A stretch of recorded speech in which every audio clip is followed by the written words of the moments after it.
Sometimes we put the carriage before the horses. Time save is a little bit of a BS metric. Because if I say, I did something that saves me 10 minutes a day, then you come to that with the CFO. So the CFO would say, okay, but how does the company gain by that 10 minutes? You go and drink some coffee? We even see that this bubble is starting to burst, that people are starting to realize. Hi everybody, welcome to the Devico Breakfast Bar. Here we speak with different people involved in the business landscape, share their expertise, delve into the latest tech trends, and explore the ins and outs of IT outsourcing. I'm Oleg Sadikov, and today I'm excited to have Alon Talmor, founder and CEO of Ask AI. Don't forget to subscribe and hit the notification bell so you don't miss new episodes. Hi Alon, and thanks for joining me today. Hey, pleasure to meet you. Okay, thanks for having me. Let's start our podcast with a little blitz. I start a sentence and you continue. Entrepreneurship gave me Purpose. Entrepreneurship deprived me Of a lot of free time sometimes. My main superpower is Creativity, thinking about vision, future. My main weakness is To sometimes focus and say no to things. And it's not my main weakness, but something that we should improve. When I'm afraid When I'm afraid, I act. Could you share the story behind Ask AI? How did the idea of AI operating system for workforce come to life? So a little bit of history about me. I'm a second timer. First started was sold to Salesforce.com. I was chief data scientist there way back in 2012. 2015 vesting ended and I was searching for something kind of pivotal change in technology. And I found a professor coming back from Stanford to lead kind of AI and NLP efforts in university. And I went to do a PhD with them. And back then there was no Gen AI, there was deep learning. And my thesis was around reasoning for question answering. That's essentially what ChatGPT would become to do.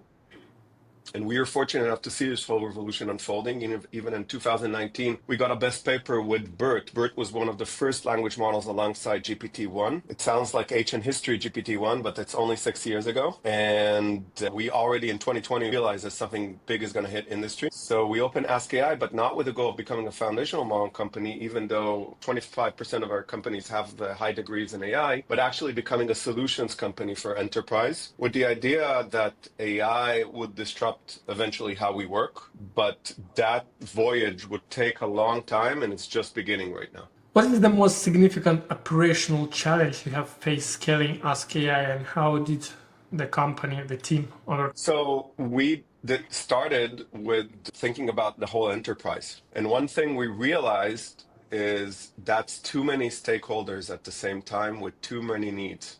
So AI is very special. It comes in and it helps people do their jobs and brings information from different sources and streamlines things and being able to also see kind of insights or alerts are related to what you're doing and even replace some of the point SaaS solutions that are out there. But these are a lot of things. And one big thing that's different between a SaaS solution and AI is that SaaS can come out of the box and you adopt yourself to the SaaS solution. AI needs to connect to all your company data and change itself to how you work. And what we realized, that demands a lot of partnership and it demands a lot of focus on a specific persona needs. So we changed from focusing on the whole company to starting one division at a time. So we start with customer support, then customer success, then the whole customer-facing teams with sales, and then on and on. And that's kind of a big change that actually unlocked better growth for us. how do people accept these changes when AI changes the work they used to do in the past? It's not easy to adopt AI. The thing is, a lot of people are experimenting with AI, but in industry, if it doesn't really move the needle for me, people would eventually not use it. It's not enough to just ask a few questions and get some answers.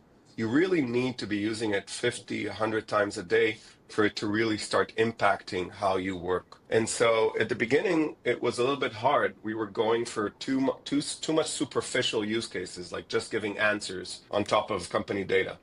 But now we're really tapping into a lot of touch points, prepping people for call, helping them in the call, doing post-call stuff, being able to help them with insights, being able to help them in finding information, and that is more giving them more value for one person, and that helps them adopt it. The other thing is kind of having a prescription for success when you're adopting AI.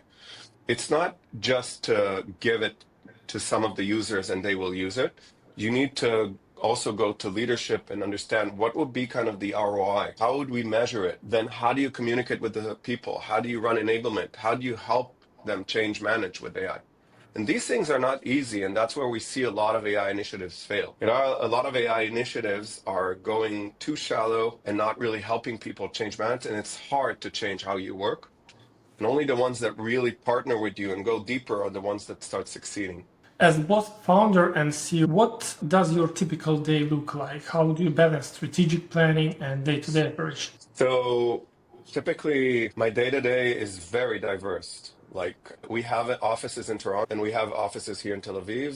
Tel Aviv is more R&D. Toronto is more go-to-market. I'm on the line, meaning every 2-3 months I go to the offices in North America. So that's one thing. The other thing is my day is like now doing a podcast. My day could be helping research, thinking about AI, thinking about the next things we're doing with the product, but also helping with customers, having customer calls, helping with processes with our AEs, helping with deals in the middle, talking to seniors, to investors. So extremely diverse could be. If you could give one piece of advice to your younger self as you were starting your first company, what would it be? Well, I don't know if I would change anything, to be honest with you. I'll explain why. Because everything you do, even if you try to give advice to yourself in the past, is part of your learning. And even if I gave advice to my past self, I don't know if my past self would understand the advice. There's some things that you learn while you work that are implanted in your skill. And it's not just an advice, like I just do it better or something like that, It's founder needs to have a very wide set of tools and a very wide set of expertise. There's not one thing a founder needs to know to do. And so there's not one advice. It's like you improve over time and you become more skillful in a lot of different areas. But that takes time and practice and journey and experience and failures, a lot of failures to get there. And so, I don't think I would go back and say, just do everything better because that demands the voyage. So all the advice I would give to my past self is try and try more. That's the advice I give to founders as well. There's not one thing you can learn by someone telling you. As a founder, what you learn is your experience. And you just need to do a lot and try a lot. And that's how you become better. Having worked both in academia and AI startup scene, how do you see a relationship between research and the real-world AI product development today? Research is a bit depressed. I'll tell you why. Because AI became very practical, but there's two things going on in research. First of all, AI is more of a discovery than an invention. It will discover that it can do what we realize it can do today, but we don't really know how. It's like a little bit like the brain. What researchers are trying to do, there's two parts. They're trying to understand how AI is doing what it's doing, try to explore the AI model, the transformer, like they're exploring the brain. And on the other hand, they're trying to advance what it's trying to do or see the limitations of what it can do. So that's what academia is concerned with. One, for instance, debate in the academia is, can AI become AGI? Is it really creative to a point that it could create something it never seen before?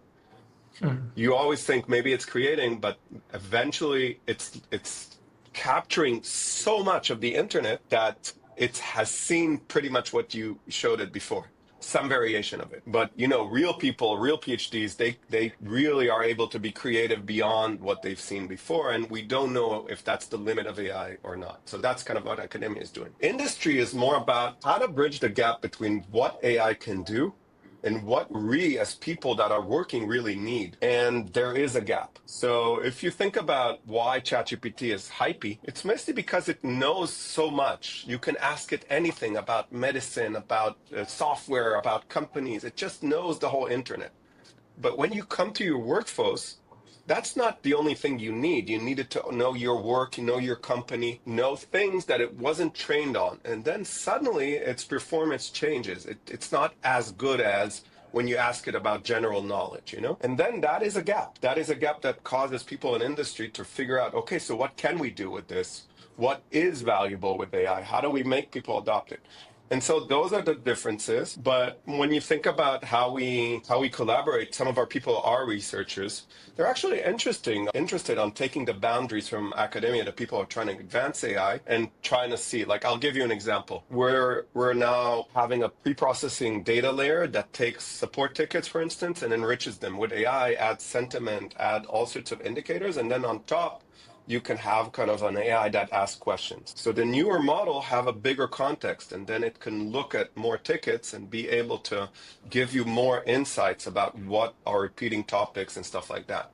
So that we can do with the newer models, but a year ago we couldn't do it. So you see kind of academia and advancements helping us advance in the products that we can actually offer to people. So it was a diverse answer, but I hope it helped. Yeah. Where do you think generative AI is currently overhyped and Oh, wow. Everywhere. being underestimated? Everywhere. Like in general, Gen AI is totally overhyped everywhere almost. The only place it's not really overhyped is helping consumers have knowledge on what's going on in the internet or being somewhat of a Google competitor. That is really working right now better and better. But in the enterprise, almost every use case is overhyped. We see a lot of leaders that think, oh, we're using AI, so we're 10 times better. Our coders are a million times better. This is not true. It's not true, and the reality is sad. We're just starting to adopt AI, and the results are not yet that people are 10x better. I don't know even of one person that was really fired because of AI.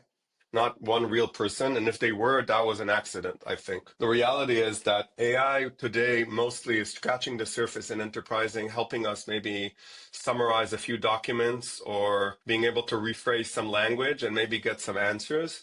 But most of the value is still left untapped. And so there's a huge difference between the hype that we see and the reality that we see in enterprises. And it would take a long time to bridge that gap. We even see that this bubble is starting to burst, that people are starting to realize, wait a minute, GPT 3.5 came out end of 2022. GPT 4 came out beginning of 2023. We're now almost mid 2025, 2.5 years later. Where's GPT-5? Are we exploding or actually going like this? And now there's a longer period of starting to really see what we can do with AI. So I think it's pretty much a bubble that's starting to explode about what people was expecting versus reality. And now there's going to be a real realization, and it will be gradual, of how to really make AI useful for people.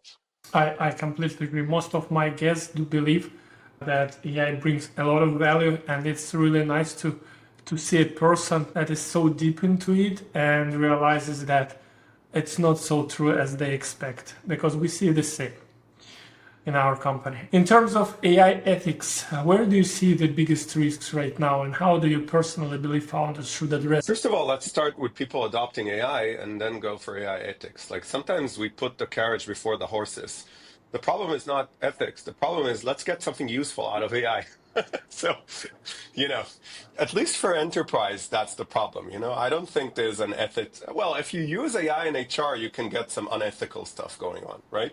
AI preferring stuff or AI saying stuff because it was trained on data that humanity created, and humanity is biased. We all know that. Like, there's a lot of real biases going on.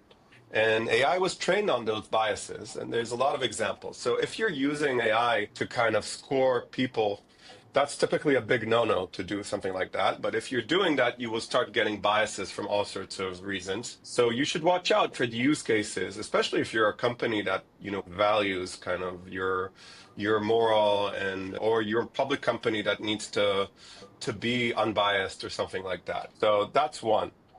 Two, there's a lot of consumer applications in which you talk to AI and you can cause it to be unethical, to say something that is either prejudice or talks about race or has tendency to kind of prefer something or something like that. And you should just be careful. I don't know that there's a real solution to that, because it's just reflecting us as humans and the data that we're creating. And the data we're creating is biased. So the AI also comes biased. And we should just be aware of that.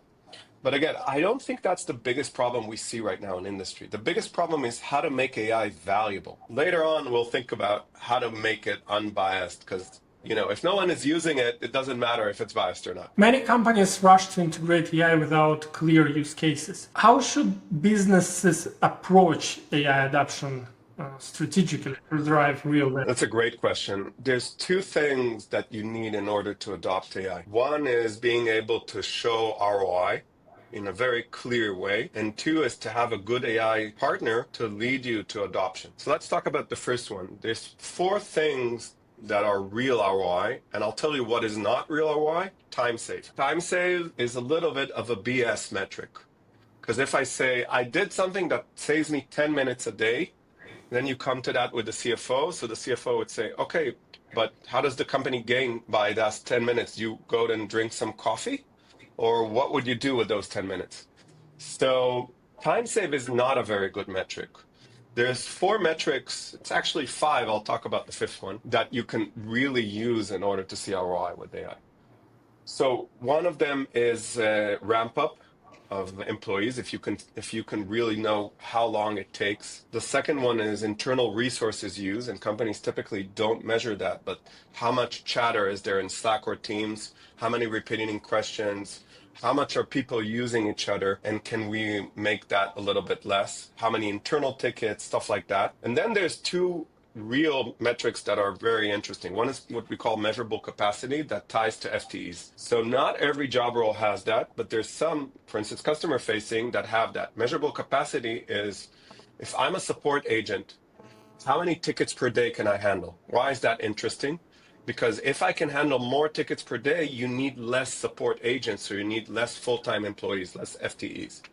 It's the same like, let's say, CSMs. If I can retain 25 accounts and not 20, then you need less less CSMs. So that's kind of measurable capacity. A lot of customer-facing teams have that as a metric, but not every job role has that. For instance, R&D, it's much harder to see what's their measurable capacity. Is it lines of code? No. Is it number of PRs? No. So it's hard to know for R&D what's the measurable capacity. And that's the one that's typically left on tap. It's business outcome. How can you increase revenue with AI? How can you increase retention with AI? These are kind of things that people typically think of productivity and time save, but they don't think about the big business goals you can really achieve with AI. And so those are the four ROI metrics, and companies that want to adopt AI need to tie this into one of these metrics. Another thing they have is to have an AI strategy that starts with a very specific problem that they can solve and prove ROI and then expand. If you go too wide with too many initiatives, people become AI fatigue. They just try too many things. It's defocused. They don't show any ROI. At the end of the day, the CIO and CFO say, so what do we get out of all this? And then people start saying, we don't want to test any more AI. We tested about 1,000 things and nothing came to any kind of outcome. So it's better to start with one thing that has the most amount of ROI, succeed with that, and then expand, than to test a lot of things and then not see anything tangible coming out of that. How do you think the future of work should look like, and how we are from getting there? We envisioned that AI would replace most of SaaS. What do I mean? SaaS traditionally was very focused on specific problems. And the reason being is it was very hard to build a good solution that is very wide and could do everything. And so companies would build a solution that does one thing for one person, right? So you really want to AI, the real promise is that it's more robust. It can do more things. You don't need to have a lot of wireframes, a lot of forms. You don't need to design all that. You can have just dialogues that are more robust and more flexible. So what we believe is that companies that are post-AI would actually build assistants that not only connect all your company data, but are everything for you. They would do anything from prep you to calls, help you with the calls, post-call stuff, any repetitive tasks, any insights, any alerting, anything you need in the job, or even creating documents, you would be able to do with that AI assistant. And once you use it more and more, it should be everywhere you work. Once you use it more and more, you eventually don't need the point solutions. So you don't need your knowledge bases. You go to them less and less. because you get the answers from the AI.